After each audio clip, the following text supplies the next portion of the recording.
quiet, solemn, dignified.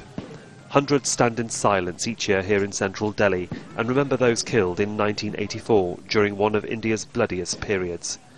They are the families and the survivors of the Sikh faith, targeted after the Prime Minister Indira Gandhi was assassinated by her own Sikh bodyguard. It was alleged revenge for the Prime Minister ordering the storming of the Golden Temple by the Indian Army. The temple is the revered and sacred focal point of the Sikh faith. The aftermath was bloody. Up to 3,000 Sikhs killed within 3 days of communal violence. Nurpreet Kaur is the only survivor from her family. Once wealthy, it's taken nearly 3 decades to regain some financial stability in her life. Jailed for openly accusing the politicians she felt were leading the Sikh killings, she now helps others from her community become local entrepreneurs.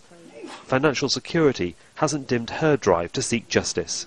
A prosecution will make me feel that justice has been served. I will accept that, unlike the unending path to justice. However, after such a long time, my youth has been taken away by my loss. The criminals led their lives happily afterwards. If they'd been locked away in 1984, then perhaps I too would feel they lost their youth in a moment of madness. The Principal Secretary too. The road to finding justice has taken nearly 3 decades, and leading the victims is this lawyer. Adamant that a prosecution is the only way to settle the matter, while 5 cases remain in court, no resolution so far sends a dangerous message out to the masses. Because the guilty of 84 was not punished, the other politicians got encouraged. Now if you forget the 84 today, then you forget Mumbai, then you forget Gujarat, then be prepared. Now this can be anywhere and anyone can be the target of the killings again. So we want to uphold the rule of law in the country. The reason given for the assault on the Golden Temple by security forces was to flush out criminals. They were using the temple to call for a separate Sikh state. A recent haul of explosives apprehended by the authorities in Punjab was apparently destined for separatists. So, are they on the rise again? At its worst, it was a peripheral movement. The vast majority of the people were not involved. It is dead. It is totally dead.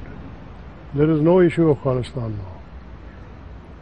These are groups, peripheral groups trying to create some trouble here. Nothing else. The Congress party, in government with a Sikh Prime Minister at the helm, have apologised on 3 occasions for the killings in 1984. But an apology is not what the victims want.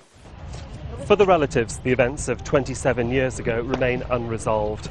And while the court cases continue against those that these people believe were responsible for the deaths of so many innocent Sikhs, the open wound remains opened. And therefore closure seems a long way off. And without closure, it's inevitable that these people will be back here again next year. Sahil Rahman, Al Jazeera, New Delhi.